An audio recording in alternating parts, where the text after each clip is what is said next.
अब जो मसूद पेजिशकियन है, जो राष्ट्रपति, उन्होंने पाकिस्तान के साथ बातचीत की है और उनको बहुत सारी चीज़ें बताई है, जो मैसेज भेजा गया है। अब इसको किस तरह से हल किया जाएगा, इसके लिए अभी भी लगातार कोशिश है। अब ट्रंप की भी जो आप कह सकते हैं ना कि पेशेंस है, वो भी लगता है कि जवाब दे रहा है, लेकिन उनको रोकता कौन? उनको रोकता सिर्फ एक ही है, उनको रोकने वाला सिर्फ एक ही चीज़ है, मैं आपको बताऊं, और वो है डोनाल्ड ट्रंप। जो है उनका पेशेंस जवाब देता है, लेकिन उनको हमेशा एक चीज़ नज़र आती है, वो है डॉलर्स, इकोनॉमी, पैसा। तो ज़रूरत पड़ी तो युद्ध तेज़ी से बढ़ेगा। ये लगातार इनके ऐसे बयान आ रहे हैं, लेकिन इस बयान को हल्के में मत लीजिएगा, क्योंकि जो टाइमलाइन अभी आपको नज़र आ रही है उसमें अगर हमले होते भी हैं तो बहुत छोटे हमले होंगे, मेजर हमला नहीं होने जा रहा है। कि आपने पिछले दिनों जब देखा था कि 28 तारीख को जो हमला हुआ, उसके बाद लगातार हमले हो रहे थे। हो सकता है कि बहुत छोटे छोटे हमले हों, लेकिन उसकी भी संभावना बहुत कम है, क्योंकि डोनाल्ड ट्रंप और साथ ही साथ जो आसपास लोग लगे हुए हैं इस वक्त, इनकी कोशिश है डील हो जाए। डोनाल्ड ट्रंप फिलहाल हमले के लिए तैयार नहीं है, तो तत्काल प्रभाव से तो हमला नहीं होने जा रहा है। लेकिन इस बीच ईरान अगर कोई ऐसी गुस्ताखी करता है, वो फिर एक वजह बन सकती है। और वो वजह क्या है? कुछ ऐसी वजह निकलकर सामने आ रही है, जिससे मैंने कहा आपको 90% है कि आप मान के चलिए गतिरोध रहेगा, हमला नहीं होगा, लेकिन 10% ऐसा हो सकता है कि कुछ ऐसा हो जाए जिसके चलते अचानक हमले हो जाए। उसमें सबसे महत्वपूर्ण है इस वक्त, एक तो है कि ईरान दबाव के लिए तैयार नहीं है, वो बोल चुका है कि हम बातचीत करने के लिए तैयार है, हर तरह के डिप्लोमेसी के लिए हम तैयार हैं, लेकिन अगर दबाव डालने की कोशिश होगी तो ईरान कभी इस पर झुकेगा नहीं। ईरान की ओर से ये बयान आ चुका है। तो दोनों तरफ से लगभग आप मान के चले एक ही तरह के धमकी भी दी जा रही है, लेकिन सब लोग बातचीत के लिए तैयार हैं। तो ऐसे में गतिरोध है, युद्ध नहीं है। लेकिन ये जो आया है, ये जो अहम डेवलपमेंट हुआ है, इसके चलते आगे चल के कुछ हो सकता है। पर्शियन गल्फ स्टेट अथॉरिटी, ये एक नया आप कह सकते हैं एक संस्था या फिर एक प्राधिकरण तैयार कर दिया गया है ईरान की ओर से। और इसका मकसद क्या है? The Islamic Republic of Iran has defined the regulatory jurisdiction for the management of Hormuz strait as follows. The line connecting, ये अलग अलग किया है। अब इसको जरा मैप से समझिए, तब मैप से समझेंगे तो आपको ये बेहतर समझ में आएगा।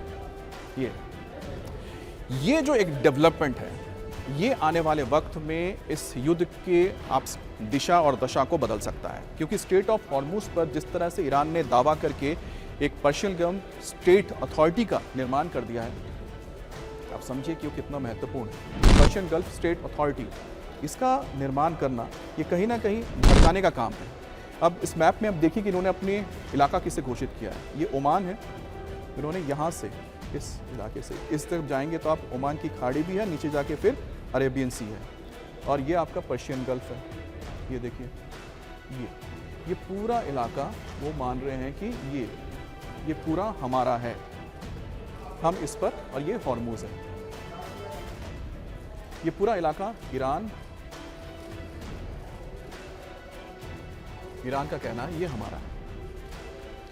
अब ये जो दावा किया गया है, इससे ना ही यूएई मानेगा और ना ही ओमान मानने के लिए तैयार होगा। और साथ ही साथ यहाँ पर जो और भी देश हैं, ना सऊदी अरबिया है, यहाँ पर आगे कतर भी है, तो यहाँ पर जो बाकी देश मौजूद हैं, वो क्यों ये मान लें कि ये जो सारा का सारा ये इलाका है, ये ईरान का है, और इसके लिए पैसा वसूला जाएगा, टोल पैसे लिए जाएंगे। तो इस हरकत के बाद ना ही कोई यूरोपीय देश, ना ही कोई पश्चिमी देश, ना ही कोई एशियन कंट्रीज़ होंगी जो ईरान के हक में जाएंगे। और यही वजह है कि आने वाले वक्त में अगर ईरान का रुख यही रहता है, हालांकि ईरान ने इसको क्या लिया, अपना ट्रम्प कार्ड के तौर पे देख रहा है, अपनी बातों को मनवाने के लिए वो लगातार ये कर रहा है कि स्टेट ऑफ हॉर्मुज पे ऊपर अपने दावे कर रहा है, क्योंकि इसी के ज़रिए वो जो भी बार्गेनिंग होगी, जो बार्गेनिंग हुई अमेरिका के साथ करेगा। और लेकिन ये जो मसला है स्टेट ऑफ हॉर्मुज का, इसके चलते ऐसा ना हो कि पूरा का पूरा जो गल्फ़ इलाका है, पूरा के पूरे जो आपके गल्फ़ कंट्रीज़ हैं, अरबियन नेशन है, उसके बाद जो यूरोपियन है नेशन है, सब लोग मिलकर अमेरिका के नहीं साथ आ जाए और ईरान के खिलाफ चले जाएं, क्योंकि इस जगह पे तो चीन और रशिया भी बहुत हद तक इनके साथ नहीं आएंगे। उसकी वजह एक भी है कि अभी आपको याद होगा कि यूएई में हमला हुआ था यहाँ के न्यूक्लियर साइट पर, तो रशिया के राष्ट्रपति पुतिन ने बात की थी शेख जायद के साथ, जो प्रेसिडेंट है यूएई के, और दोनों के बीच बहुत अच्छे संबंध हैं, दोनों बहुत करीबी हैं। और उस दौरान बताया जाता है कि यूएई ने रशिया से कहा था कि ईरान को बताया जाए कि वो किसी भी तरह के इस तरह के हमले ना करें, रोका जाए ईरान को, क्योंकि इससे हालात बिगड़ सकते हैं। दरअसल हुआ ये था कि नेतन्याहू, बताया जाता है कि उनके ऑफिस से कहा गया था कि वो अबू धाबी आए थे, यहाँ पर मुलाकात हुई थी और इस बारे में यूएई ने नकारा था, लेकिन नेतन्याहू के ऑफिस की ओर से कहा गया था कि उन्होंने यूएई का दौरा किया था, जिसके बाद ईरान भड़क गया था और उसके बाद ही ये हमला भी हुआ था। और यही वजह कि रूस की ओर से ये बात ईरान तक पहुंचाने की कोशिश हुई यूएई की ओर से। तो कहीं ना कहीं रशिया जो है, रशिया का भी हित यहाँ पर है, तो रशिया यहाँ पर खुलकर ऐसा नहीं कि ईरान के साथ जाएगा अगर कुछ होता है तो।